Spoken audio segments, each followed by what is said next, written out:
cierta integración en lo que decimos, vamos a arrancar por acá.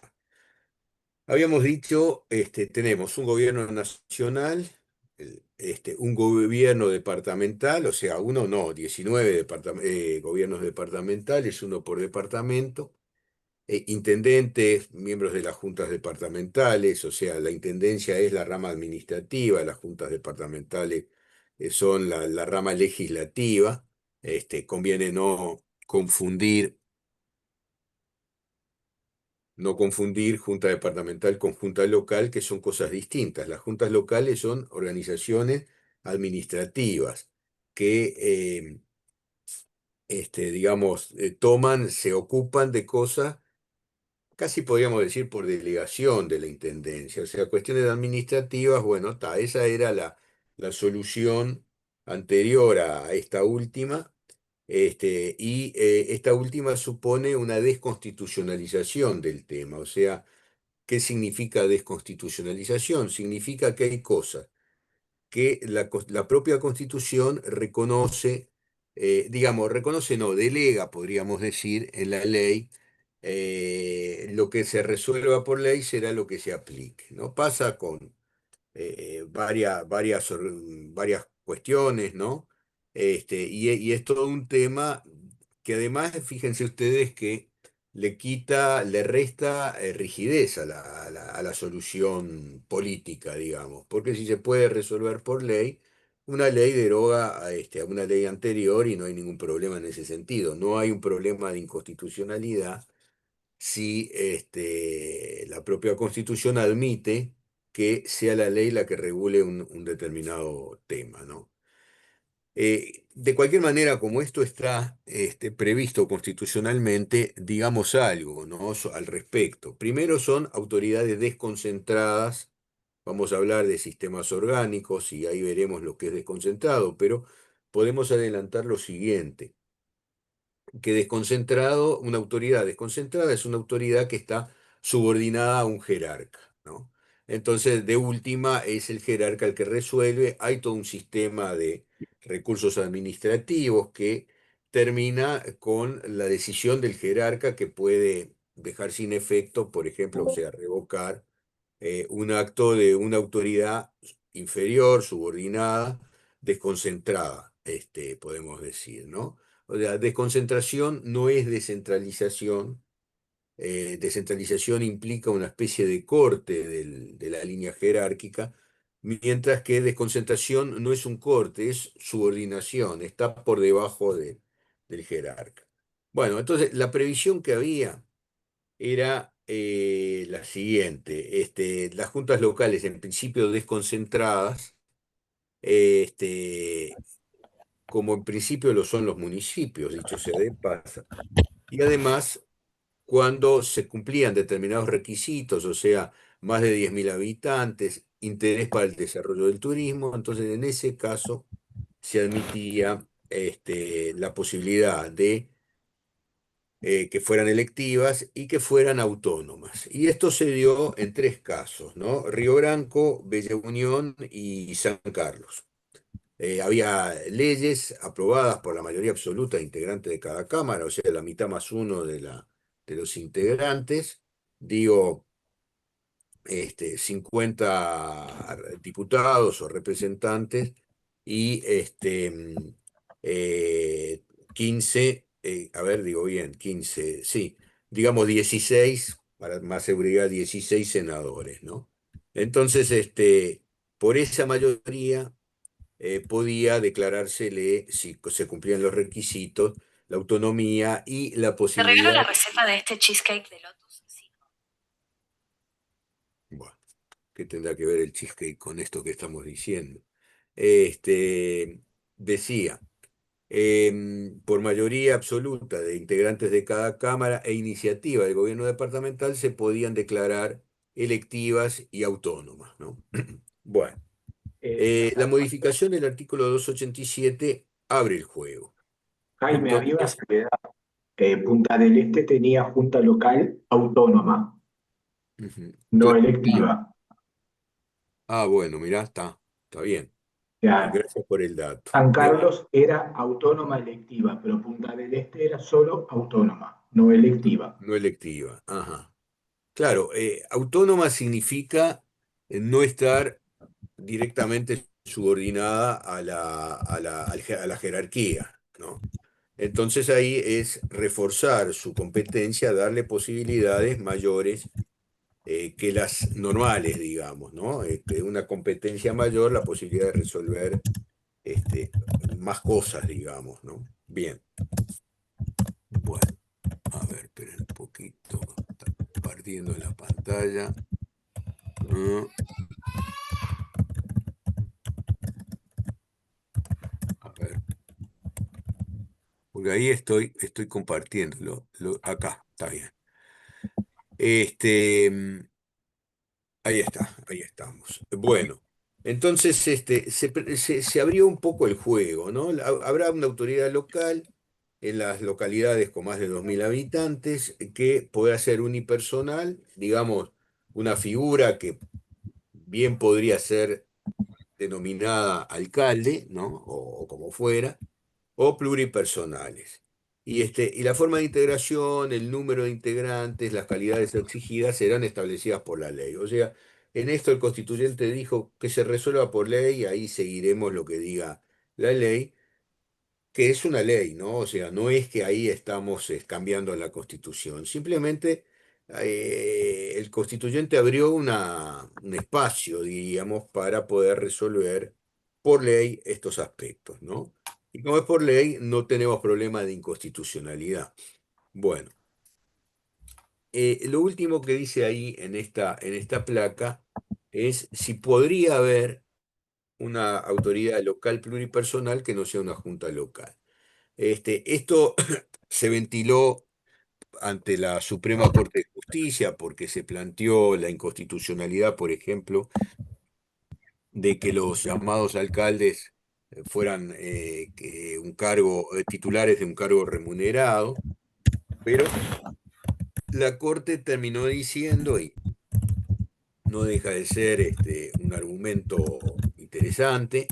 La Corte terminó diciendo, no, pero acá no estamos hablando de la autoridad que estaba prevista anteriormente. La Junta Local es una cosa distinta. Ahora, lo que de acá estamos hablando, ¿no? No lo dijo, supongo que no con estas palabras, pero este es el concepto.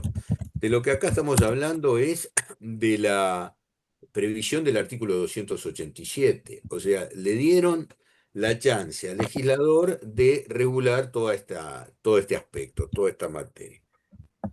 Pregunta, ¿es una buena idea? ¿No es una buena idea? Bueno, cada cual llegará a la conclusión que le parezca pertinente. Bueno, ¿qué tenemos hoy vigente?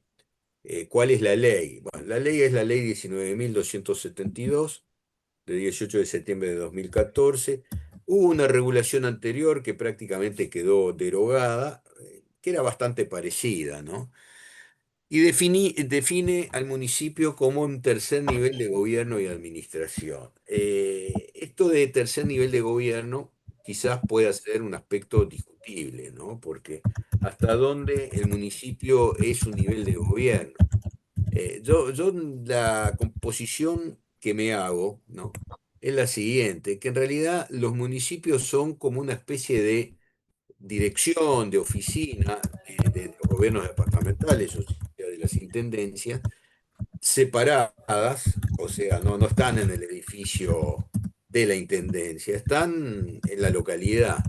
Y esto tiene, yo diría, mucho más sentido en otros departamentos que en Montevideo, donde tenemos una zona urbana bastante extensa, ¿no? Dentro de lo relativo, donde el municipio, yo qué sé, CH y el municipio D están a la distancia de cruzar la calle, ¿no? No, no. Pero bueno, tampoco es una crítica, o sea, se resolvió así, así funcionaremos, pero lo que yo creo que podría discutirse, pero es una opinión personal, ¿no? Es que esto sea realmente un tercer nivel de gobierno. También es cierto que hubo el intento de, diríamos, de descentralizar, de incrementar las posibilidades, las potestades de los municipios, pero esto es relativo, ¿no?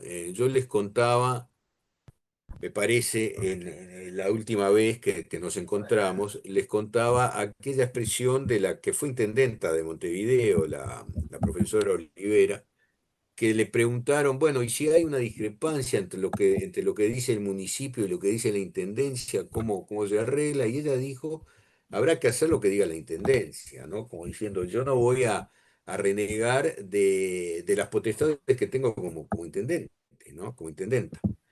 Y a mí me parece que en realidad, en tanto que no se ha previsto una organización descentralizada, entonces esa afirmación de la entonces intendenta es correcta, me parece.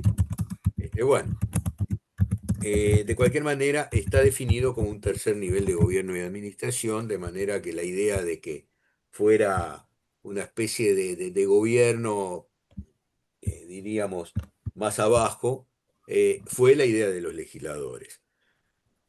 Eh, yo les diría, y acá estoy compartiendo pálpitos, ¿no? Impresiones. Yo diría que bien se puede decir que la intendencia, la junta departamental son órganos de gobierno a nivel departamental. Uno un poco visualiza ahí el papel del intendente, no como el que se ocupa de juntar la basura y del alumbrado y alguna cosa más, ¿no? Por ejemplo, del saneamiento en Montevideo, ¿no? En los otros departamentos es tema de OCE. Pero uno lo ve al intendente, yo lo veo, lo imagino, como jefe de gobierno a nivel departamental, uno lo ve como la autoridad que trata no solamente de solucionar el tema del alumbrado y de los pozos de la calle y de la basura y ese tipo de cosas, que es competencia del gobierno departamental también, sino que además el intendente, alguna vez uno lo vio en algún departamento, San José, por ejemplo, el intendente que trataba de captar inversores para que desarrollaran una determinada actividad, lo cual suponía incluso trabajo para los habitantes del departamento, ¿no? Entonces, bueno, yo se me ocurre, lo veo en ese papel sin perjuicio de todo lo demás que también es competencia de la intendencia. Entonces uno puede decir, bueno, el tema del cementerio, el tema del cementerio local, el tema de la basura en las calles, el alumbrado, todo eso, no está mal que lo maneje el municipio, ¿no? Sobre todo cuando hablamos de localidades que están distanciadas las unas de las otras, o sea, no es lo mismo Montevideo, insisto, que lo que puede ser Durazno, ya que hablamos de Durazno, donde las localidades tienen no demasiados habitantes y están separadas. Entonces tener ahí un municipio puede tener sentido, digamos. Este, bueno, finalmente, ¿por qué se optó? Se optó por tener una estructura colegiada, como sucedía con las juntas locales, y bueno, condiciones, 18 años cumplidos de edad, ciudadanía natural o legal con 3 años de ejercicio. Le piden radicación desde por lo menos 3 años, eh, tomando un poco lo que se establece para los intendentes.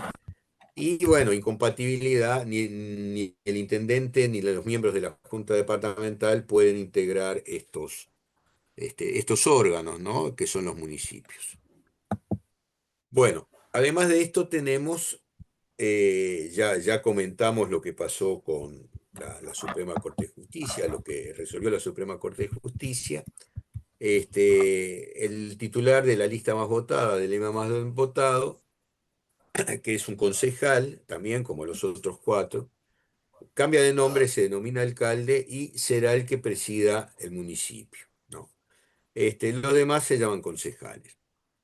Bueno, además de esto tenemos ciertos mecanismos de democracia directa. Por ejemplo, el 15% de ciudadanos inscritos en una localidad tienen derecho de iniciativa ante el gobierno departamental. Esto también, ¿no? A veces hay que mirarlo con cierta relatividad, porque en realidad el 15% Tiene derecho de iniciativa. ¿Qué significa eso? Que la Junta Departamental tendría que tocar el tema planteado por ejemplo, por ese 15% de ciudadanos inscriptos en una localidad, ¿no?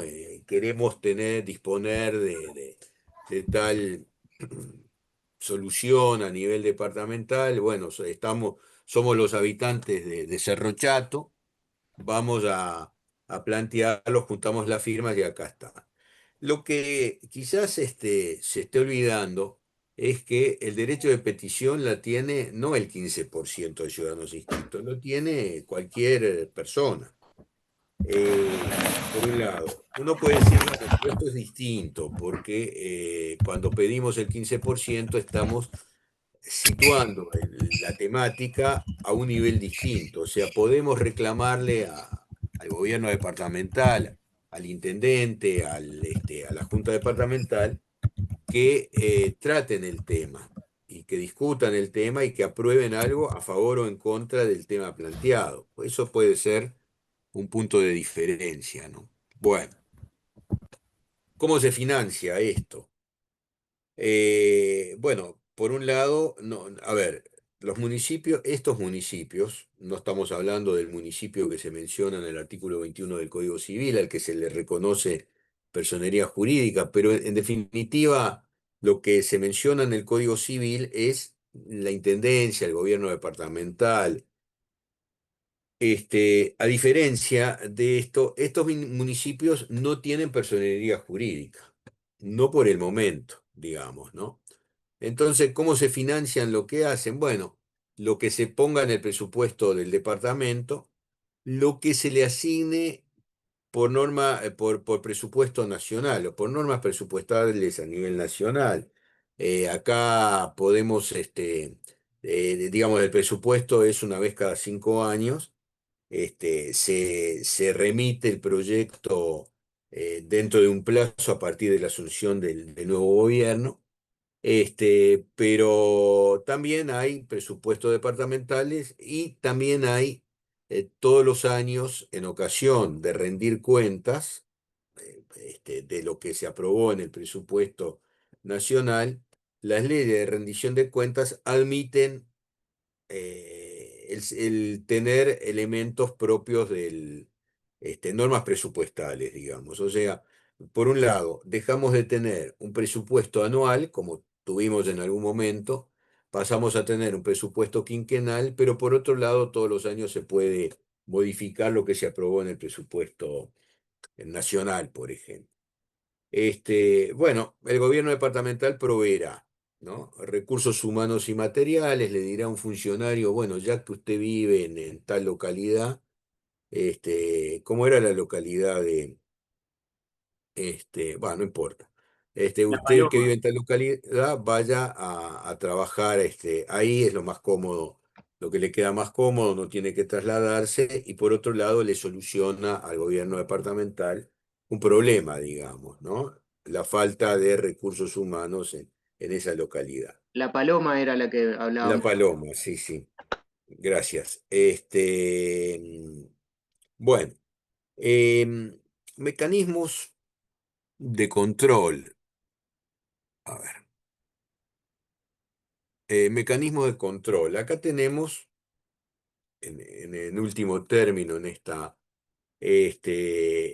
pantalla, que los actos administrativos dictados a nivel del municipio, por ejemplo, se recurre mediante los recursos de reposición y conjunta y subsidiariamente el de apelación. Esto es, en el fondo, lo mismo que se prevé con carácter general para impugnar los actos administrativos. O sea, la diferencia es que si se trata de un acto adoptado por el gerente general de UTE, que está subordinado al directorio de UTE, entonces le llamamos revocación, le decimos a esa autoridad, mire, usted resolvió tal cosa, está equivocado, no corresponde, vulnera mis derechos, por ejemplo, ¿no? Revocación y jerárquico. Y acá se llama, en virtud de lo que dice el artículo 317 de la Constitución, reposición y apelación. ¿Por qué se llama distinto? no les puedo decir. Creo que un poco era la tradición, se mantuvo la denominación que se venía usando a nivel departamental, entonces, pero esto no es solo con relación a los municipios, también una decisión, digamos, del intendente de un departamento se recurre mediante el recurso de reposición. Y si fuera la decisión de un director de departamento, o sea que está subordinado al intendente, reposición ante el director, pidiéndole que deje sin efecto el acto y conjunta y subsidiariamente, o sea, en el mismo momento, en el mismo escrito, digamos. Y para el caso de que no se haga lugar al primer recurso, recurso jerárquico se llama a nivel general y acá se llama de apelación. Expresiones que son del derecho procesal ante la justicia, ¿no? Ahí se habla de reposición y apelación. Bueno, acá tenemos una referencia a las situaciones de las tres juntas locales autónomas electivas, San Carlos, Bella Unión y Río Branco, como ya dijimos. Entonces, la ley dice, manteniendo además las facultades de gestión previstas en las leyes que le dieron estas potestades, ¿no? De manera que en las tres localidades ya no se llaman juntas locales autónomas electivas, se llaman municipios, pero son electivos, todos los municipios son electivos, de manera que ahí no hay una diferencia. Y después convengamos en que se pueden considerar autónomas, ¿no? Entonces eso le da la posibilidad de resolver determinadas cosas con una injerencia menor del gobierno departamental, ¿no? Hasta dónde son temas que todavía no están claramente resueltos. Bueno. El otro tema que se ha planteado es la posibilidad, se ha planteado, no está resuelto ni por la ley ni por la Constitución, la posibilidad del voto cruzado dentro de la elección departamental. ¿A qué me refiero?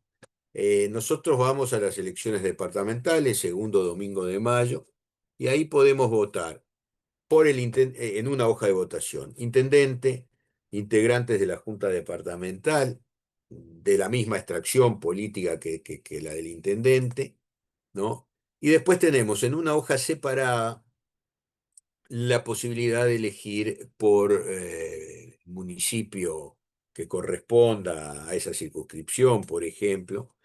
Y se ha planteado este tema. ¿Por qué no, si yo quiero votar a un intendente del partido A con los ediles que lo acompañen, que lo acompañarán en la gestión, si el intendente resulta ganancioso, ¿no? En esa elección, ¿por qué no puedo votar en el mismo acto a un intendente del partido A y a un municipio del partido B? Y acá el razonamiento es este. Me cae bien fulano de tal, candidato del partido A para intendente, que es a lo que se postula, y en cambio en la localidad pequeña en la que vivo, etcétera, ¿no? Supongamos localidad de 2005 habitantes, hay un vecino allí que es del partido B que me cae bien, que creo que es el más apto, que se la va a jugar, que va a ir a pelear con el intendente, que va a ir a Montevideo a pelear por otras cosas, en fin. ¿Por qué no? La Corte Electoral, por mayoría, ha dicho que esto no es posible, ¿no? O sea, como que hay, no voto cruzado, hay que votar por el mismo partido para las dos cosas, o votar en blanco, que es otra posibilidad. Este, mm, Aquí, a ver, tenemos citado artículo 77, numeral noveno, déjenme ver.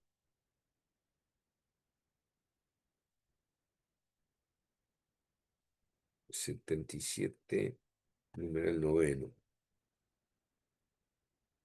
No, y habla de las elecciones de ambas cámaras, del presidente. No tiene. La elección de los intendentes, de los miembros de las juntas departamentales y de las demás autoridades locales electivas se realizará el segundo domingo del mes de mayo del año siguiente al de las elecciones nacionales. Las listas de candidatos para los cargos departamentales deberán figurar en una hoja de votación individualizada con el lema de un partido político. Este, bueno, de acá colegir, digamos, que esto impone que las dos hojas que se coloquen sean la misma y que eventualmente se considere nulo el voto de una lista para la Junta Departamental más el candidato a la intendencia de un partido y de otro partido para el otro, no está, yo no lo advierto previsto con nitidez, ¿no? La Corte sostuvo, posiblemente haya detrás de esto una determinada preocupación partidaria, ¿no? Pero lo cierto es que se planteó y no fue acompañado por la Corte Electoral, por ahora. Bueno, la otra pregunta que hay ahí es si los municipios tienen un patrimonio propio y tienen personería jurídica. Creo que con la normativa actual la respuesta es contraria, no tienen, ¿no? Me parece.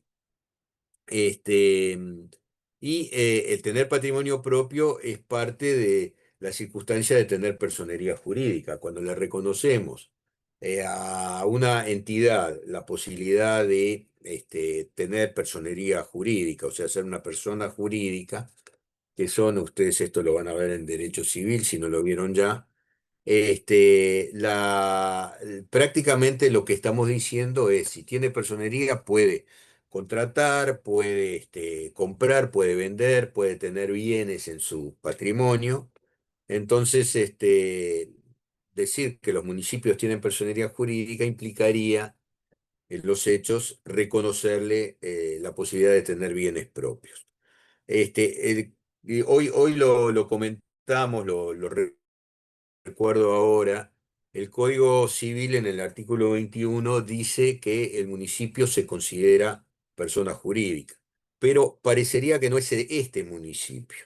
Estamos hablando de otra cosa, estamos hablando, digamos, en el momento en que se aprueba el Código Civil, estamos hablando de los gobiernos departamentales a los que le reconocen personería, de manera que si la próxima vez que me tropiece con una baldosa y termine con un ojo en compota, digamos, como me pasó hace no demasiado tiempo, le puedo hacer un juicio a la intendencia y cobrarle por los daños y perjuicios padecidos. Y sí, no lo hice, no lo hice, no valía la pena, no quise hacerlo, no lo hice, pero teóricamente es posible. Uno le puede reclamar a la intendencia, por ejemplo, no sé, sueldos, impagos de un funcionario, o le puede reclamar a la intendencia el daño ocasionado por una por mala praxis, ¿no? O sea, estaba recordando un caso que me tocó defender hace tiempo, mucho tiempo ya, de un funcionario que iba a la cantina, trabajaba en casinos, iba a la cantina y a un jefe se le ocurrió poner una lámpara ultravioleta que alguien le había dado, no sé, que creyó que era decorativa, y era una lámpara que se usa, perdón, que se usa para matar gérmenes. Entonces le quemaron la, la córnea, ¿no? No sé si después se lo fue recuperando, ¿no? Se fue curando, pero lo cierto es que en ese momento encaramos una demanda contra la Intendencia que se ganó, no por el monto reclamado, pero se ganó por un monto considerable, digamos, este, en dos instancias, etcétera. Bueno, mecanismo de control.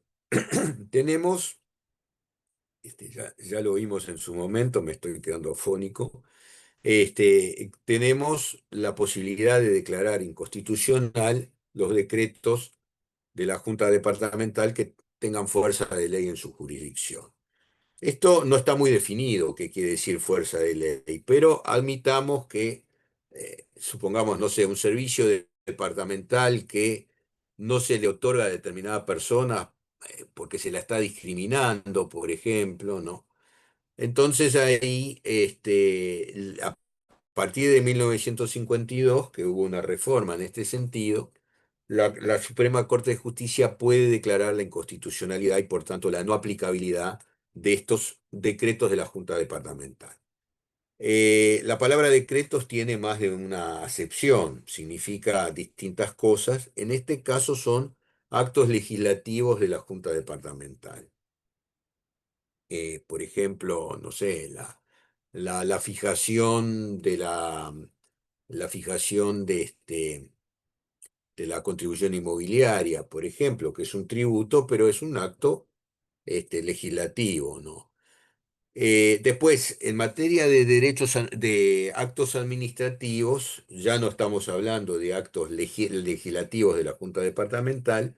En materia de actos administrativos, tenemos el control de juridicidad, o sea, en lo que dice el artículo 309 de la Constitución, actos contrarios a la regla de derecho o dictados con desviación de poder, ¿no? La desviación de poder es una especie de abuso, digamos. Las leyes que reglamentaron esta norma constitucional hablan de desviación, abuso o exceso de poder, ¿no? Como si fueran categorías distintas, que esto también es una cuestión opinable, ¿no? El exceso, bueno, que la desviación de poder es un vicio por el cual la administración que toma una decisión canta un motivo y en realidad el motivo profundo, el motivo de fondo es otro. Pero bueno, está previsto de esa manera en la Constitución, después la ley amplía y habla de exceso de poder, de abuso de poder y de desviación de poder también. Bueno, los actos administrativos son actos que son considerados, juzgados por hasta hace poco solo el Tribunal de lo Contencioso Administrativo, a medida de que se fueron creando, hoy son cuatro juzgados letrados de lo contencioso anulatorio, hay una serie de actos que empiezan por ahí. El procesamiento es una cosa del juzgado, no del tribunal. El tribunal conoce en segunda instancia y conoce en única instancia en algunos asuntos. Por ejemplo, los actos genéricos no van al juzgado, al tribunal. Al juzgado entran, por ejemplo, una sanción a un funcionario, o sea, actos individualizados, actos individuales que alcanzan a una persona y no a la totalidad de la sociedad, por lo menos de la sociedad que habita ese departamento, digamos. Bueno. Después habíamos quedado más o menos por acá, pero me pareció interesante repasar lo que vimos. Tenemos dos mecanismos de control. Hoy, competencia de la Cámara de Representantes, anteriormente, hasta que se aportó esta solución, era la Asamblea General. Hoy es la Cámara de Representantes. Este, ambos se llaman apelación. ¿Quién está legitimado para apelar en el caso del artículo 300 de la Constitución ante la Cámara de Representantes? El Poder Ejecutivo. O sea, una legitimación limitada al Poder Ejecutivo. Dentro de los 15 días de publicado el acto en el diario oficial, por razones de interés general, o sea, acá no se trata de que estamos apelando porque el acto es ilícito. El acto puede ser ilícito y puede haber razones de interés general para dejarlo sin efecto, pero acá está circunscripto a los decretos de los gobiernos departamentales que crean o modifican impuestos. A mí se me ocurre esta situación como ejemplo. Supongamos que el gobierno nacional el Poder Ejecutivo, sostiene, vamos a achicar la presión fiscal, la gente no tolera más incrementos de impuestos. Vamos a suponer que hay toda una orientación sobre la política fiscal que dice hay que aflojar porque si no la gente consume menos, gasta menos, terminamos, este, el tiro no sale por la culata, por ejemplo, ¿no? Es un ejemplo que se me ocurre. Aflojemos en toda esta recaudación, va a venir por otro lado, supongamos que el Poder Ejecutivo dice eso. Y supongamos que un gobierno departamental, con el intendente y los ediles, dicen, bueno, aprovechando que el gobierno nacional aflojó la presión tributaria, aprovechemos y apliquémosla nosotros. O sea, con lo cual podremos tener, no sé, una sala de espectáculos más linda, podemos ponerle un revestimiento a las paredes del municipio, del cementerio, perdón. Imaginemos algo de eso. Entonces, el Poder Ejecutivo dice, bueno, se han avivado, quieren utilizar el espacio que nosotros hemos dejado liberado y vamos a reclamarle a la Cámara de Representantes que deje sin efecto el acto, que puede ser un acto legislativo, ¿no? Es más, debería serlo porque estamos hablando de imponer nuevos impuestos. O sea, sigo con mi ejemplo, ¿no? Algún día será el libreto de alguna película. Sigo con el ejemplo. Es un acto legislativo, supongamos que a nivel del gobierno departamental digan, bueno, ya que le aflojaron por ese lado, subamos la contribución inmobiliaria por este otro. Bueno, entonces, tiene efecto suspensivo, no se puede aplicar inmediatamente y si en 60 días no hay resolución de la Cámara de Representantes, dice el artículo 300, se tendrá por no interpuesto. En realidad, interpuesto está, es un hecho histórico. Parecería que lo correcto sería decir se tendrá por desestimado el recurso, no se tendrá por no interpuesto. Pero bueno, fue lo que el constituyente quiso poner y ahí está. El receso de la Cámara de Representantes, o sea, estamos hablando de una situación de no funcionamiento del Parlamento, porque las sesiones están previstas las fechas y hay en el medio una especie de vacación que es el receso parlamentario, interrumpe los plazos, ¿no? O sea, los 60 días, estos de que estamos hablando, pueden verse interrumpidos, pues supongamos, bueno, que se interpone por parte del Poder Ejecutivo el recurso de apelación del artículo 300 el 15 de diciembre. Bueno, entonces habrá que dejar pasar todo el receso y empezar a la contabilidad a partir del momento de reapertura de las cámaras, ¿no? Bueno. Y después tenemos una segunda apelación en el artículo 303, también mecanismo de control. ¿Quiénes están legitimados? ¿Saben lo que es legitimación? O sea, ¿quiénes están habilitados para reclamar? Bueno, un tercio de miembros de la Junta Departamental. Acá recuerden ustedes que la Junta se integra, se le da al partido del intendente que gana las elecciones en el departamento, se le da por lo menos la mitad más uno de los integrantes de la Junta Departamental. Entonces esto del tercio habilita, ¿no? Como hay una especie de inyección por el otro lado, bueno, admitamos que un tercio de los miembros de la Junta, probablemente un tercio que está dentro de la oposición al intendente, al partido del intendente, etcétera, un tercio puede pedirle a la Cámara de Representantes que deje sin efecto una decisión que se hubiera tomado. Y la otra, por otro lado, quienes también están legitimados son 1.000 ciudadanos inscriptos en el departamento.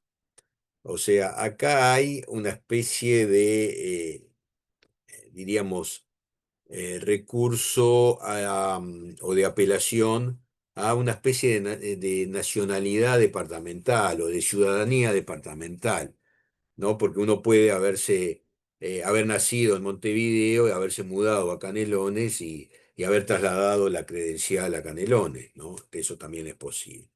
Entonces, dentro de los 15 días de promulgación de ese acto que causa agravio, digamos, a 1.000 ciudadanos o a un tercio de los integrantes de la Junta Departamental,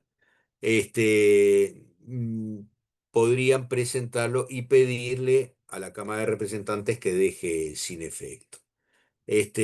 Motivos de esto: no es cualquier acto, que sean contrarios a la Constitución y a las leyes, no susceptibles de ser impugnados ante el Tribunal de lo Contencioso Administrativo, ¿no?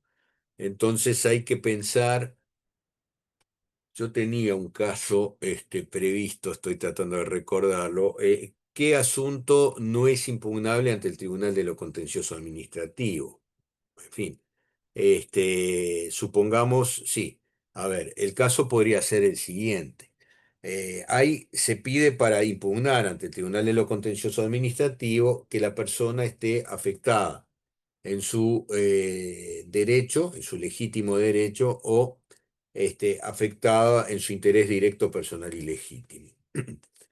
Em, entonces, supongamos que una decisión que hubiese tomado la Junta Departamental o el propio intendente, que no podemos decir que afecta mi interés directo, personal y legítimo, ni mi derecho subjetivo, porque en definitiva, a ver, no pusieron una cosa en una plaza pública, que yo no tengo un interés directo, pero de alguna manera tengo el interés.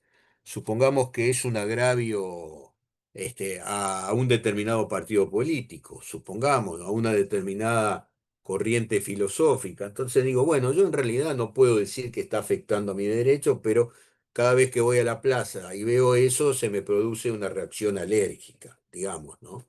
Por decirlo de una manera coloquial y amable.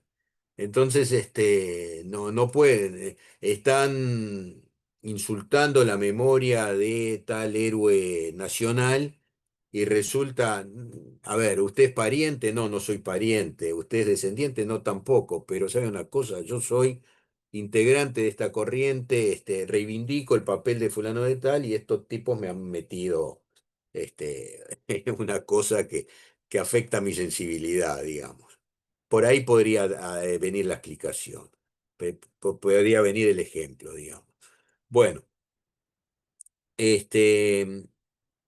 efecto suspensivo, salvo cuando sea interpuesto por 1.000 ciudadanos y tenga por objeto el aumento de las rentas municipales. Entonces ahí subimos un impuesto, subimos una tasa, estamos protestando porque no nos sirve. Por ahí vendría la explicación. Y después, lo mismo que ya estaba previsto para el otro caso. Si por 60 días no hay manifestación de la Cámara de Representantes, se tendrá por no interpuesto, dice la Constitución, se tendrá por desestimado, me parece que es lo más adecuado para decir, ¿no? El receso interrumpe los plazos, y acá hay una ley reglamentaria que dice que en este caso hay que interponer el recurso directamente ante la Cámara de Representantes. ¿Cuál es la peculiaridad de esto? Normalmente, por ejemplo, si uno interpone un recurso de apelación en un juicio eh, del orden civil, del orden penal, en fin, ¿no? Apela a un juicio. Entonces, el escrito se lo presenta al juez que dictó el acto que uno quiere revocar. Entonces, señor juez de primera instancia en lo civil de tal turno, usted ha resuelto tal cosa, ha desestimado la demanda, no se comparte, usted se ha equivocado porque no tuvo presente el artículo tal de la ley tal, por ejemplo, ¿no? Pero se le presenta a ese juez. no al Tribunal de Apelaciones. En cambio acá se establece dentro de los 15 días de promulgación, además del acto, la interposición directa ante la Cámara de Representantes. Esto no está en la Constitución, está en una ley 18.045 del 23 de octubre de 2006. Bueno, y con esto terminamos esta parte del programa, o sea, a ver, o sea, estructura del Estado. Acá lo que analizamos fue sistema federal, sistema unitario, y dentro de eso, nuestra propia realidad, lo que dice la, la Constitución a este respecto. Tengo dos participantes levantaron la mano, una es Victoria Olivera, la escucho con mucho gusto. Y del Buen otro, día, profe. buen día. Le hago una consulta. No me Sí, quedó muy claro lo de efecto suspensivo. efecto No suspensivo entendí quiere bien a qué se decir, efecto suspensivo quiere decir lo siguiente, que el procedimiento se suspende hasta tener la decisión. O sea, por ejemplo, en una apelación común o en uno de estos asuntos, cuando decimos tiene efecto suspensivo, tenemos que esperar a que tome la decisión la Cámara de Representantes, que puede ser una decisión tácita, ¿no? Tácita significa silenciosa. O sea, si deja pasar los días y no dice nada, está desestimada el recurso, ¿verdad? Entonces ahí se corta el efecto suspensivo y seguimos para adelante con el acto que se quiso dejar sin efecto. ¿Está? Más o menos. ¿Qué más tenemos? Muchas gracias. Valentina Parodi. Adelante. Sí, ahí está. Ahí ustedes tienen una excelente definición de lo que Departamental nos lo que aporta se quiere dejar Maximiliano. sin efecto, ¿no? ¿Cómo, perdón? Es un acto de la Junta de sin efecto, ¿no? Sabe que no se oye bien. Se anima a acercar el micrófono y me lo reitera.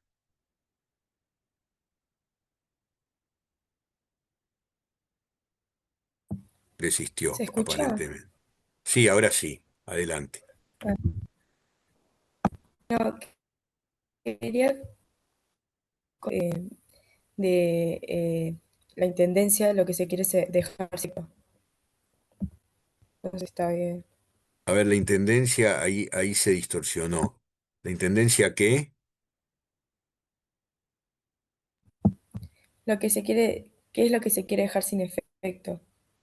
Ah, bueno, Eso es. lo tenemos, está en la presentación.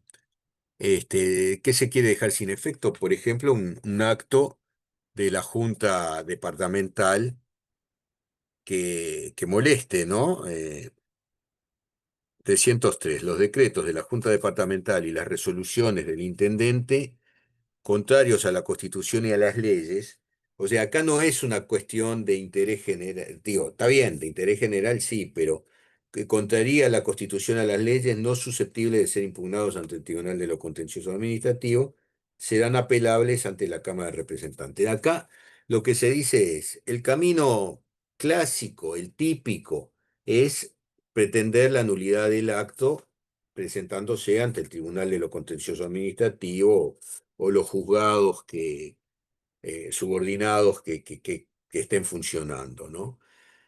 Esa es la lógica, pero para eso se precisa una determinada legitimación, que es estar afectado en el interés directo, personal y legítimo, la misma fórmula que se utiliza para pedir la inconstitucionalidad de las leyes, y se agrega contrarios a la regla de derecho, ¿no? Entonces, estamos en eso. Ahora, acá, un poco el ejemplo que a mí se me ocurrió, ¿no? Tengo una cosa, no me afecta en mi interés, no me afecta en mi derecho subjetivo, perdón, yo dije a la regla de derecho, no, mi interés subjetivo. eh, y bueno, y frente a eso digo, no, está bien.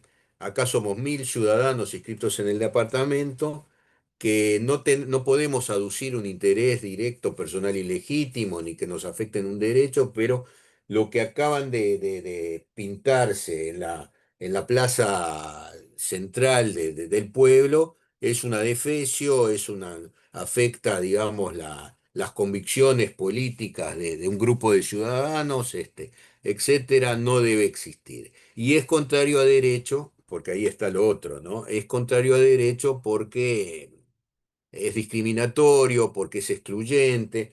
Pongámosle, ¿no? O sea, no estoy diciendo que esto funcione. Digo, estoy tratando de inventar una situación a partir de la cual se podría plantear el recurso del artículo 303, la apelación del artículo 303. Eh, Esto apareció, no la tengo acá, a ver, estoy lleno de constituciones que me han regalado, que he comprado. Origen 303, el origen es de 1918, o sea, apareció con la reforma de 1918. El 300 lo mismo. O sea, quiere decir que los constituyentes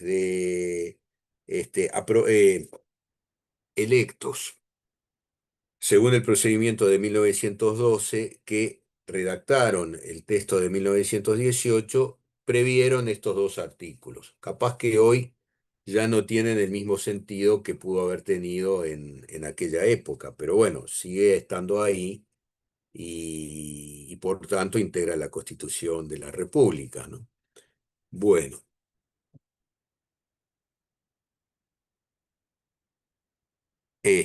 bueno, decíamos, con esto hemos terminado esta parte. Vayamos a ver si ahí está. Mm, hablemos de otro tema.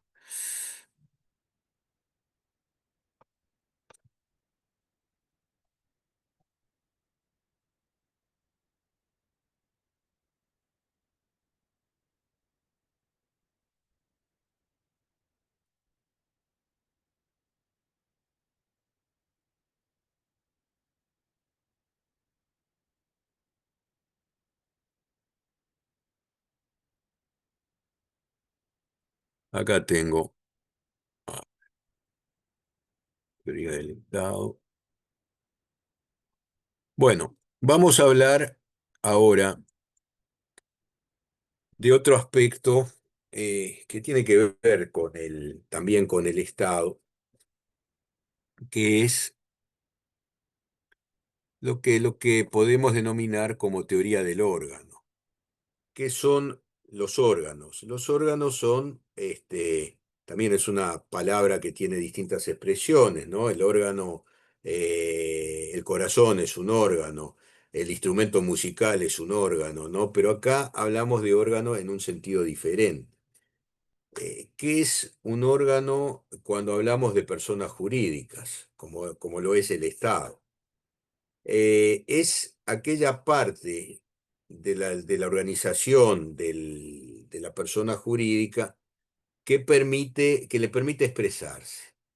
O sea, yo puedo decir, bueno, en el club atlético, lo que ustedes quieran, hay un presidente, hay un secretario, de acuerdo con el estatuto, las decisiones que se toman son decisiones adoptadas por el presidente y avaladas por el secretario, etcétera, ¿no?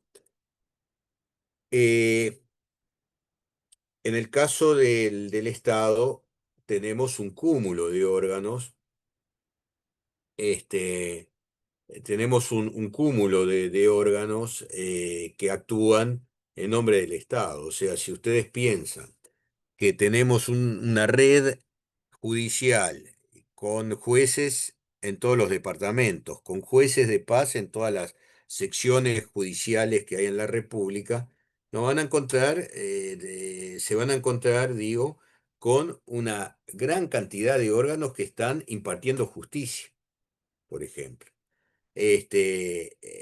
A otro nivel, las cámaras del Poder Legislativo son órganos, la Presidencia de la República es un órgano y el Poder Ejecutivo también, que no es lo mismo.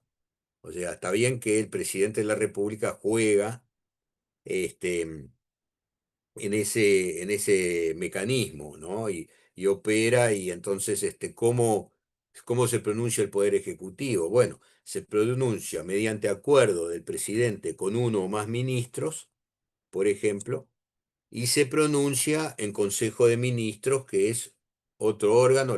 Cuando hablemos de Poder Ejecutivo, vamos a ahondar en estas cosas, pero me parece que puede ser pertinente manejarlo ahora que estamos hablando en forma genérica de los órganos. Bueno, a ver, compartir.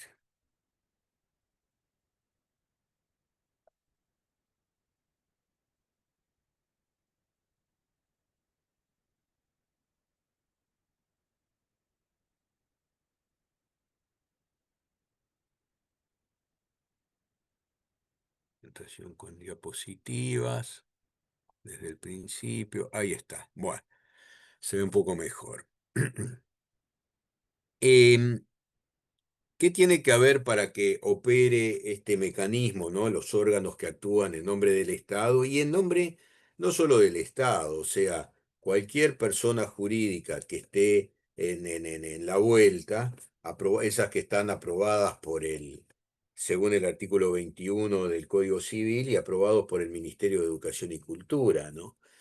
Este, por ejemplo, no sé, una organización que se dedica a cultivar determinadas corrientes musicales, por ejemplo, algo así.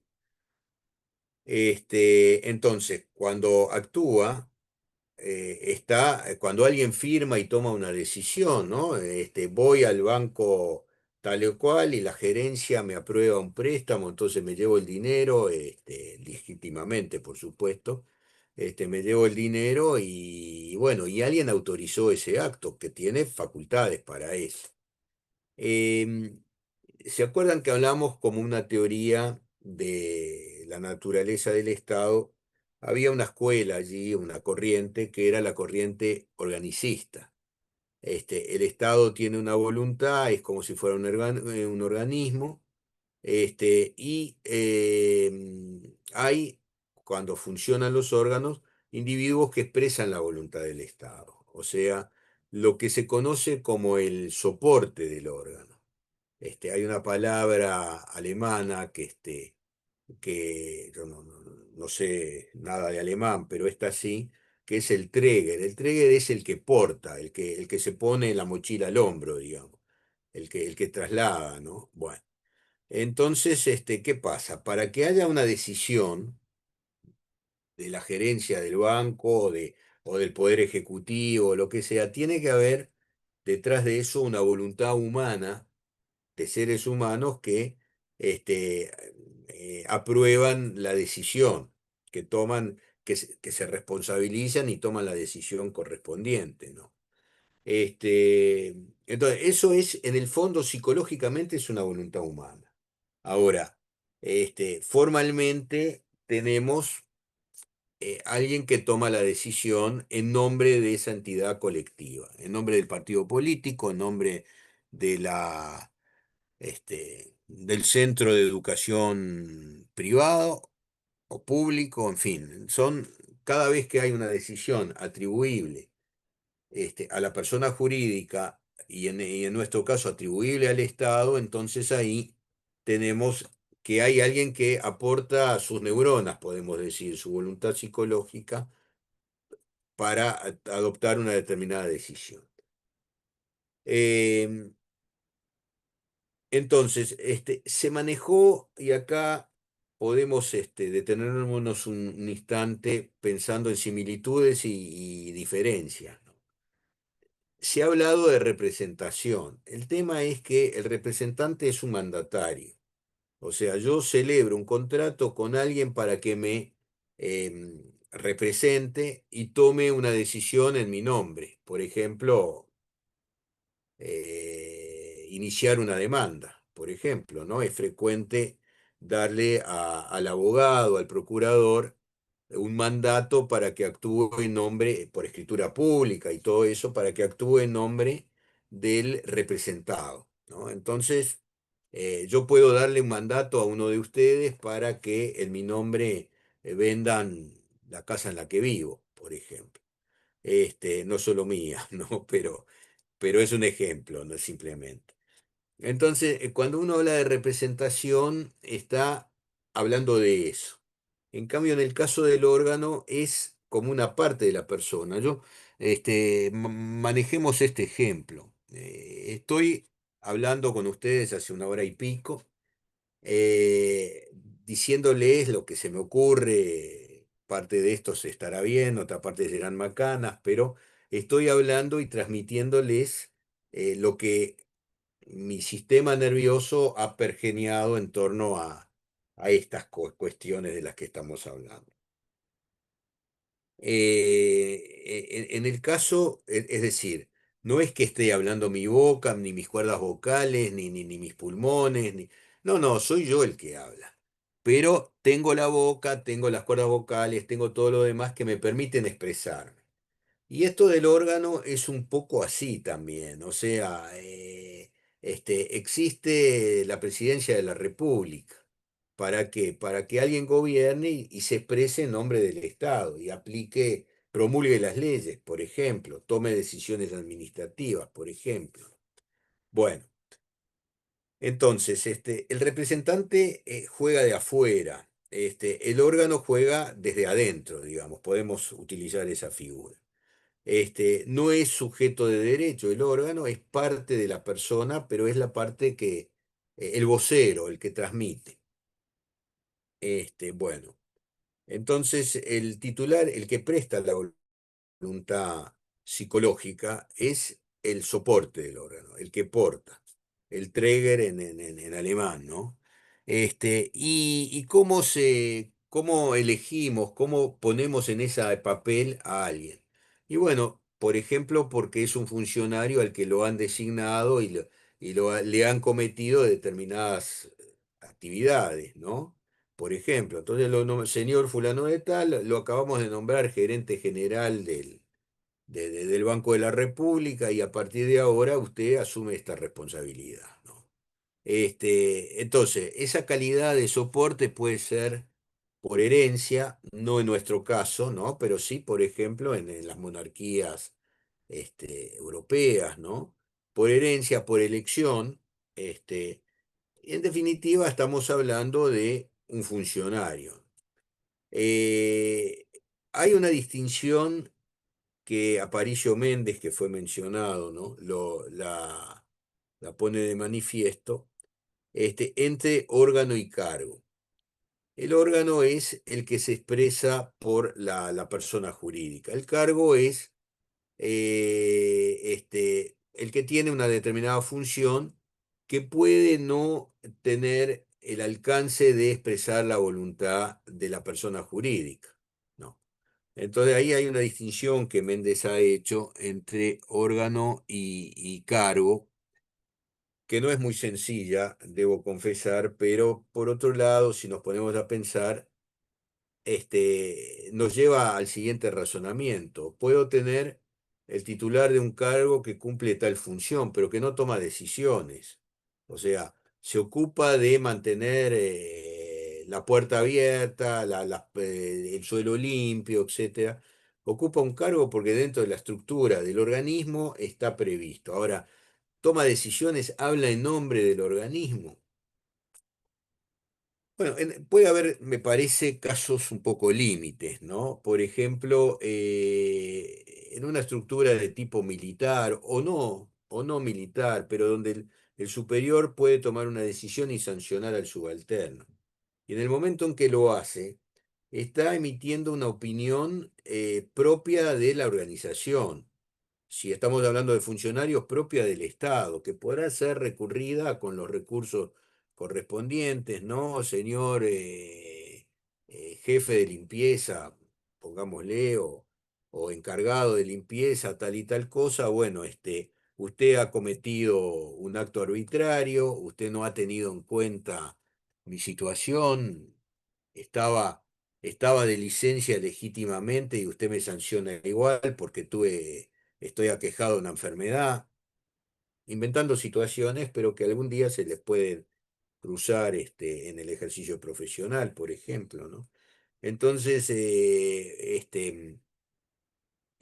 me ha sancionado, yo sigo el camino de la recurrencia y todo eso, y en el momento en que me sancionó, aunque parezca poco trascendente, poco importante, en el momento en que me sancionó, está expresando una voluntad de la organización, digamos, ¿no?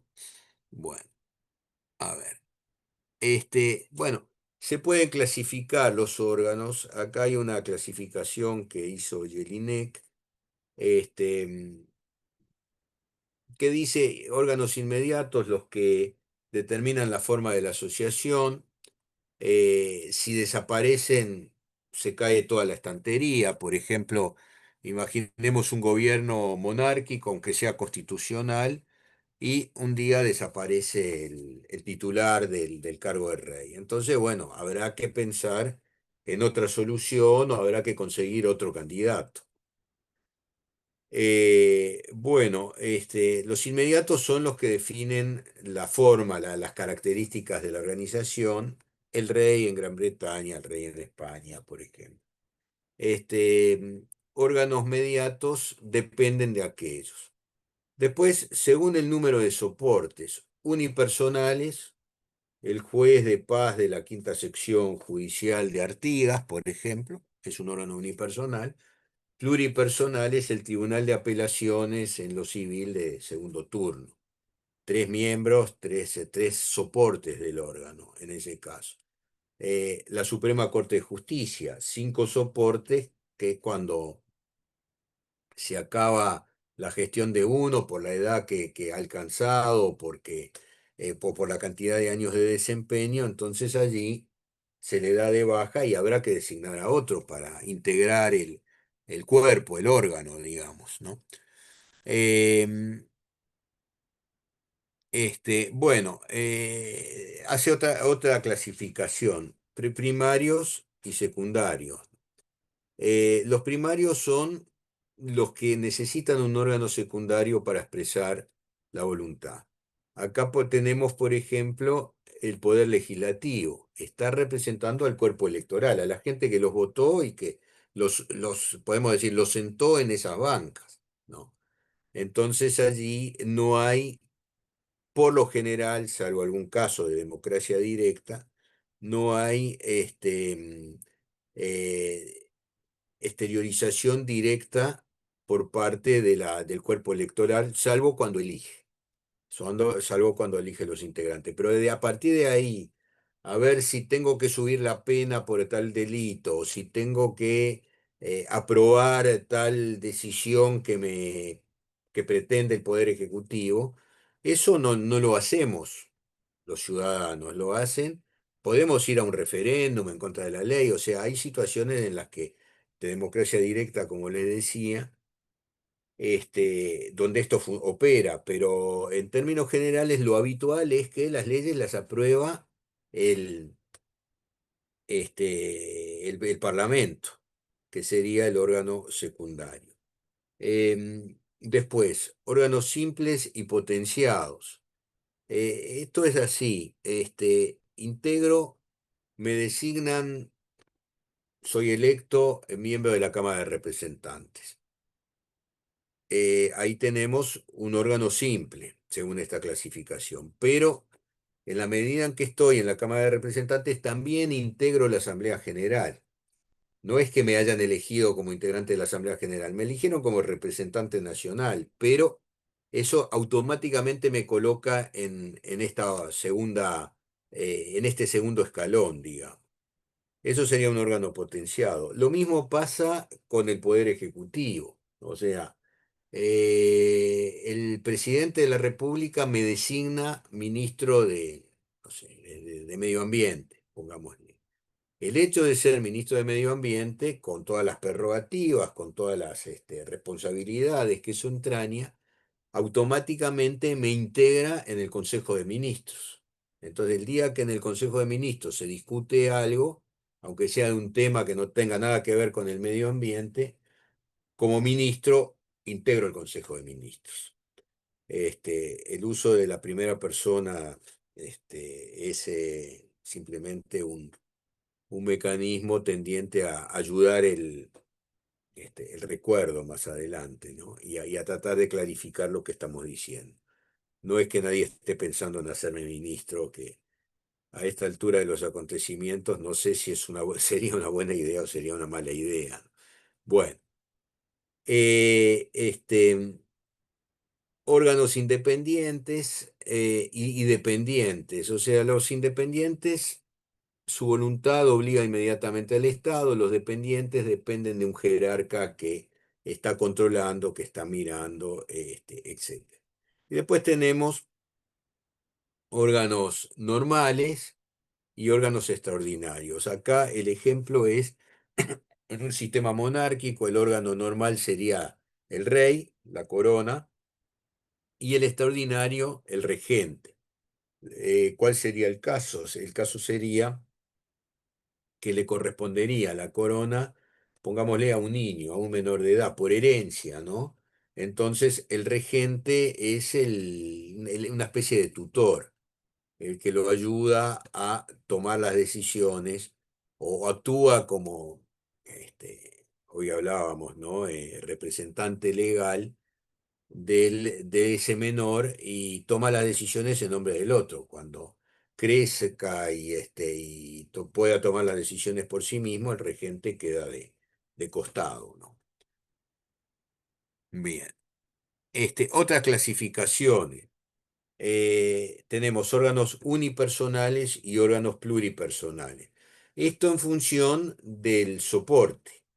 O sea, el que tiene un único soporte o el soporte es una única persona, es titular de un órgano unipersonal, el soporte de un órgano unipersonal. En cambio, hay órganos que son pluripersonales, ¿no?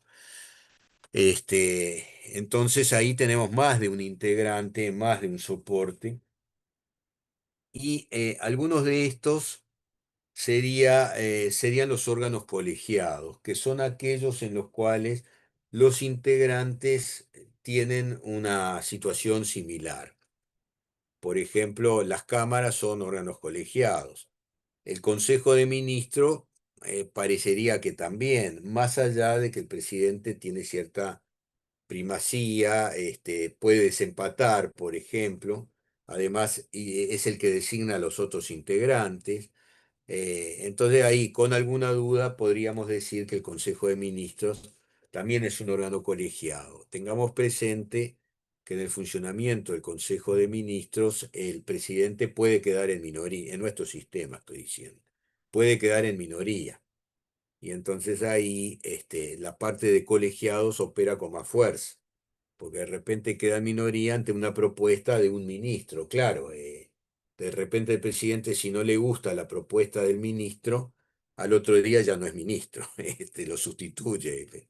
Pero bueno, órganos constitucionales y no constitucionales según la norma que crea que creó el órgano. O sea, órganos constitucionales de nuestro sistema tenemos el Tribunal de lo Contencioso Administrativo. Habrá un Tribunal de lo Contencioso Administrativo, dice el artículo correspondiente. Otro ejemplo, el Banco de Previsión Social. Se creó por norma constitucional y bueno, ahí está. El Tribunal de lo Contencioso Administrativo también. Y órganos no constitucionales serían, por ejemplo, aquellos que crea una ley, ¿no? Créase como persona jurídica la administración de usinas ¿cómo es? UTE, usinas y transmisiones eléctricas. Ha cambiado, la sigla se ha mantenido, pero ha cambiado varias veces, ¿no? En algún momento UTE quería decir usinas, a ver, sí, usinas y teléfonos del Estado, ¿no? Es bastante distinto a lo que significa UTE hoy. Lo que se ha querido es no cambiarle el nombre, ¿no? O sea, mantener la sigla, no cambiarle el nombre, todos sabemos a qué se dedica UTE, de manera que no hay por qué cambiar la sigla, dejemos que sigan con la sigla actual. Bueno, este, órganos internos que funcionan dentro de la organización, órganos externos que son los que son una ventana abierta para tratar con terceras personas. Y después tenemos órganos jerárquicos y subordinados. O sea, a ver, el Poder Ejecutivo es el jerarca, el jefe de policía de Tacuarembó es alguien que está expresando de alguna manera dentro de su ámbito de competencia la voluntad del Estado, pero subordinado a lo que tiene por arriba, ¿no? Ministerio del Interior, Poder Ejecutivo, etcétera, ¿no? Bueno, ahí tenemos un ejemplo de lo que es esa distinción. Y después, según la función jurídica que tiene, entonces tenemos órganos legislativos, básicamente el Parlamento, la Asamblea General, las dos cámaras, y las juntas departamentales. Órganos administrativos, el Poder Ejecutivo, eh, el Poder Ejecutivo, el Ministerio de tal o cual especificidad, y órganos jurisdiccionales, los tribunales, que pueden estar dentro del Poder Judicial o pueden no estar dentro del Poder Judicial. O sea, función jurisdiccional cumple el Tribunal de lo Contencioso Administrativo, los juzgados dependientes, la Corte Electoral, por ejemplo, cuando anula una elección, no es tema de todos los días, pero está dentro de su competencia. Bueno, directivos que piden directivas, ejecutivos propiamente dicho, o sea, expedir directivas es hacer una especie de reglamento que le diga a los subordinados, miren, esto hay que hacerlo de esta manera, estas son las reglas. Pero generalmente el que impone una directiva es el que manda no solamente en ese aspecto, sino en todos los aspectos. Bueno. Después tenemos órganos consultivos, de consulta facultativa, preceptiva y vinculante, ¿no? Em, órganos consultivos, ejemplo de esto, el Tribunal de Cuentas, que es consultado cuando el Estado va a hacer un gasto, entonces se le consulta. Eh, Preceptiva, o sea, obligatoria, pero no vinculante. Por ejemplo, en la estructura de la Oficina Nacional de Servicio Civil, hay una Comisión Nacional de Servicio Civil que opera, yo la integré durante una década en el pasado, y que, por ejemplo, en el caso de adopción de determinadas sanciones contra los funcionarios, debe ser consultada, no seguido lo que dice. O sea, la organización, a fulano de tal, cometió tal falta, hay que destituirlo, pero necesariamente hay que ver qué dice la Comisión Nacional. Ahí tenemos un órgano consultivo, por ejemplo. Del Tribunal de Cuentas ya hablamos.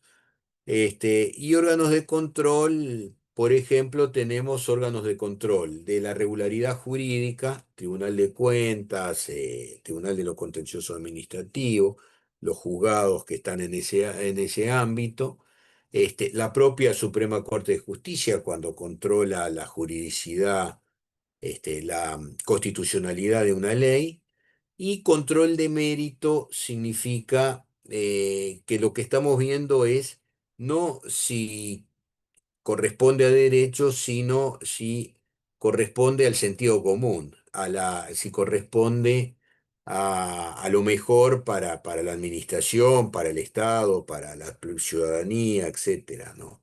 Entonces, a veces de pronto un órgano puede decir, bueno, yo no me expido sobre la juridicidad, pero esto que se está generando, este programa de estudio, por ejemplo, es un mamarracho, va a tener consecuencias negativas, entonces no lo puedo juzgar desde el punto de vista jurídico, pero lo puedo juzgar, perdón, lo puedo juzgar desde el punto de vista de la oportunidad Es costoso, ahí tenemos otra posibilidad, es costoso, no es el momento para hacer estos gastos. No podemos olvidarnos que estamos en esta situación. Estoy inventando situaciones, ¿no? No quiere decir que esto este, sea lo que sucede realmente. A ver si puedo. Buah.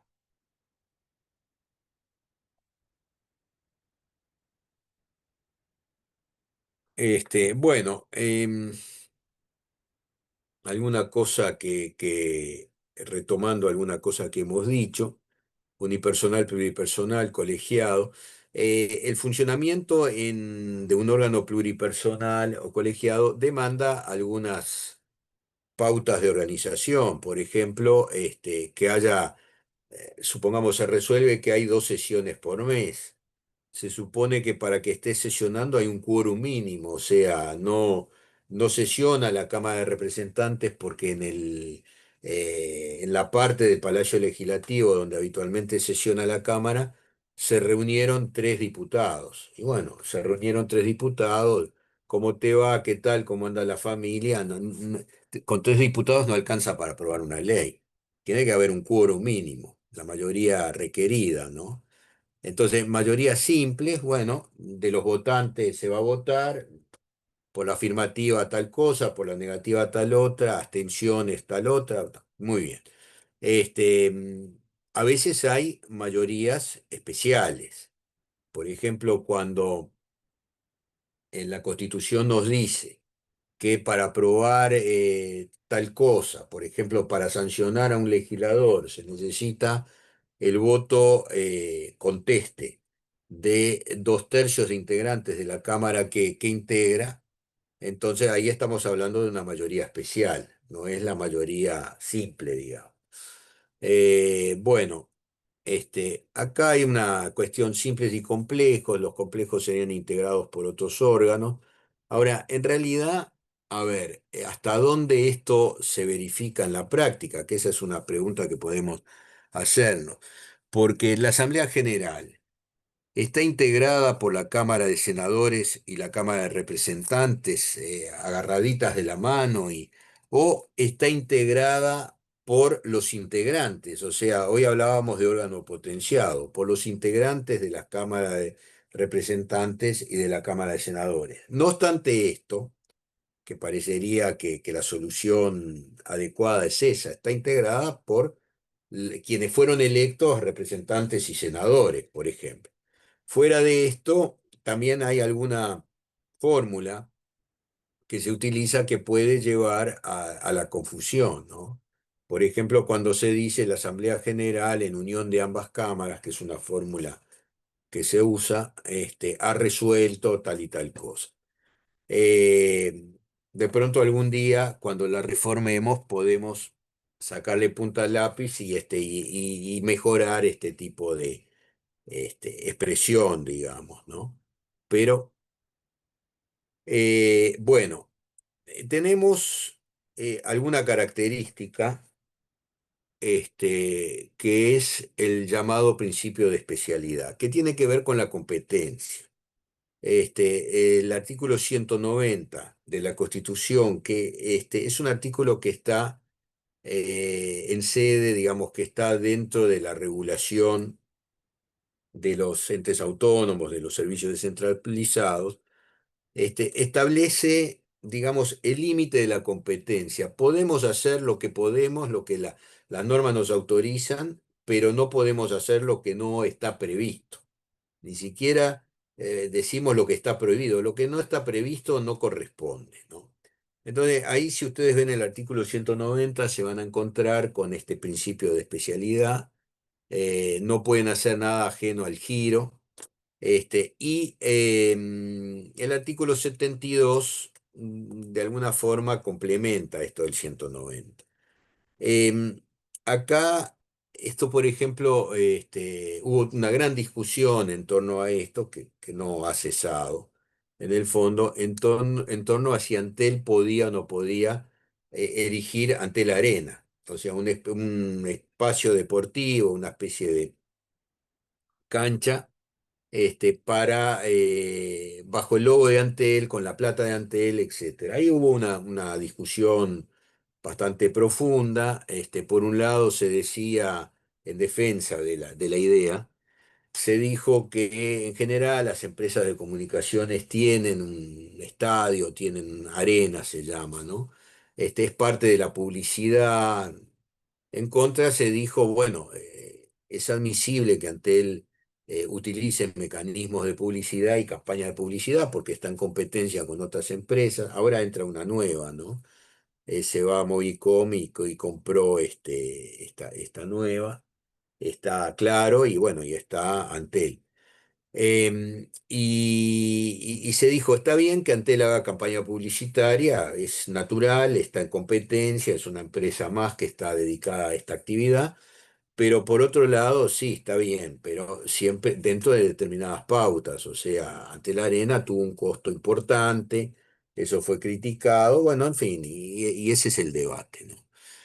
Em, del otro lado, como contrapeso del principio de especialidad, está la doctrina de los poderes implícitos. O sea, a ver, yo puedo decir que Antel no digo, la competencia natural de Antel es la comunicación, teléfonos fijos, teléfonos móviles, internet, todo eso que todos sabemos que Antel desarrolla actividad. Eso es lo que Antel hace y es lo que tiene que hacer. Ahora, además de eso, alguien en Antel alguien se ocupa de barrer el piso o de que en el baño haya papel higiénico, por ejemplo, ¿no? Entonces, son poderes implícitos. ¿Qué vamos a decir? Ah, no, está fuera de la competencia, no puede haber, dejemos que prolifere la mugre y todo eso, dejémosla por esa. No, no es así. Si uno tiene una administración que tiene que desarrollar, alguien se tiene que ocupar de todas estas cuestiones colaterales, pero que sin embargo son parte de la gestión. Y para poder hacer esto tengo que tener los pisos limpios, por ejemplo. Alguien que sirva un café a las 4 de la tarde, cuando los funcionarios necesitan un poco de cafeína para poder cumplir el horario, por ejemplo. Bueno, en resumen y terminando, eh, tenemos en el tema de los órganos competencia. Eso implica poderes jurídicos, la posibilidad de resolver determinados temas, de este, una materia determinada, ¿no? Que es la propia de la competencia, un territorio que es el ámbito espacial, ya lo vimos cuando hablamos de los elementos del Estado, bueno, acá vuelve el concepto y después puede haber un concepto que no hemos mencionado anteriormente, que es el grado, ¿no? O sea, esto se entiende claramente cuando uno piensa en la organización judicial. Ahí tenemos todo un sistema comandado por la Suprema Corte de Justicia, pero la propia Suprema Corte de Justicia también tiene una competencia delimitada. Entonces, pongámosle poderes jurídicos, aplicar la ley, declarar lo que la ley, la solución legal para un caso litigioso. Materia. La materia, bueno, el juzgado tal se dedica a cuál es su materia. Bueno, las cuestiones de familia, por ejemplo, ¿no? Divorcios, adopciones, hay una serie de cosas o sea, lo digo de otra manera, el juez con competencia en materia de familia no formaliza, no juzga delitos, no hace eso, porque no está dentro de su competencia. El día que lo trasladen y lo pongan a resolver esas cosas, lo primero que hará es refrescar los conocimientos sobre la materia y lo segundo que hará es empezar a dictar fallos, sentencias afines a lo que ahora le toca hacer. Bueno, y lo del grado es, supongamos, la materia penal, tenemos un juzgado de primera instancia y tenemos un tribunal de instancia superior que es el grado, ¿no? Cuando hay más de una instancia. Bueno, después tenemos la voluntad. La voluntad es la voluntad humana que está detrás de las decisiones que se toman, y después las formas del órgano unipersonal, colegiado, simple, complejo, potenciado, no potenciado. Sí, es una clasificación que dependerá del gusto de cada uno, pero que ayuda a entender el fenómeno. Bueno, eh, el paso siguiente, no vamos a entrar en eso, pero vamos sí a hacer a hacer el enunciado. Es los sistemas orgánicos.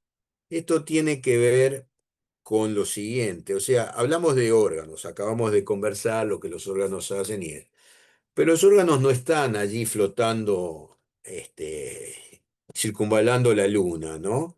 Los órganos están con toda la organización que supone y todo eso, se organizan, integran un sistema orgánico que es un conjunto de órganos y quizás cosas que no sean órganos.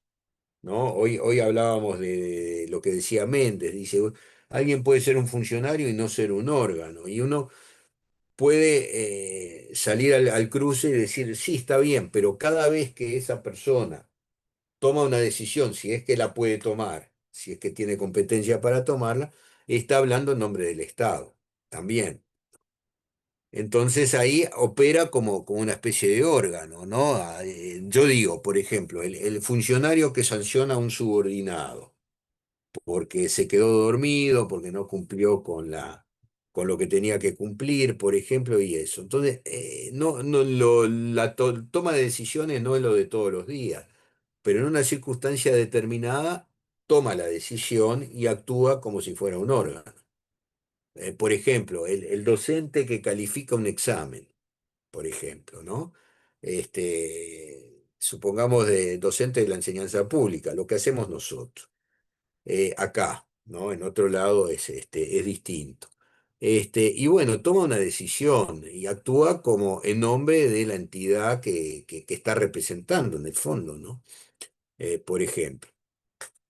Bueno, entonces estábamos hablando de los sistemas orgánicos y ahí tenemos, por ejemplo, dos clases de sistemas. Sistema jerarquizado, que es el que tenemos una autoridad arriba y por debajo se despliegan toda una organización, pero hay un jerarca al final del camino, ¿no? Y sistemas descentralizados que, bueno, perdón, antes de hablar de sistemas descentralizados, sistemas desconcentrados ¿a qué le llamamos desconcentración? Le llamamos al sistema jerarquizado, pero que hay un subordinado que tiene competencia propia para tomar una determinada decisión. Por ejemplo, en ANEP teníamos, ahora son direcciones, pero teníamos el Consejo Directivo Central como jerarca de un ente autónomo y por debajo los consejos o direcciones desconcentradas que estaban subordinados al Consejo Directivo Central. En la Universidad de la República tenemos un fenómeno similar. O sea, el jerarca es el Consejo Directivo Central. El Consejo de la Facultad de Derecho es un órgano desconcentrado. Debe hacer lo que le mandan. Ahora, ¿puede tomar decisiones? Sí, las puede tomar dentro de determinado ámbito de competencia, ¿no? Bueno, y después tenemos los sistemas descentralizados, que son aquellos donde el vínculo jerárquico se corta, se interrumpe y se manejan con cierto grado de descentralización, que puede ser mayor o menor, pero que tienen su propia organización, su propia jerarquía dentro de la organización, lo cual no quiere decir que el Poder Ejecutivo no vaya a ejercer control sobre esas organizaciones descentralizadas. En el caso de los servicios descentralizados, el control es mayor, en el caso de los entes autónomos es menor, en el caso de los gobiernos departamentales parecería que es mayor dentro del ámbito de su competencia, ¿no? Y bueno, y así tenemos una gama de situaciones en las cuales a veces las soluciones nítidas no aparecen, porque hay matices, porque hay cosas que se pueden hacer. Lo que yo les decía cuando hablábamos de estructura del Estado, resulta que hay autonomía de los gobiernos departamentales, pero da la casualidad que hay autonomía, pero su actividad se regula por una ley que aprueba el Parlamento de la República. Entonces, ¿en qué quedamos? ¿No? Bueno, la solución, uno va navegando y sabe qué puertos toca, ¿no? Entonces la solución está ahí en una especie de camino intermedio. Bueno, quedamos para el lunes con sistemas orgánicos, salvo mejor opinión, y seguimos adelante con el programa, ¿no? ¿Algún comentario, algo que quieran decir, preguntar?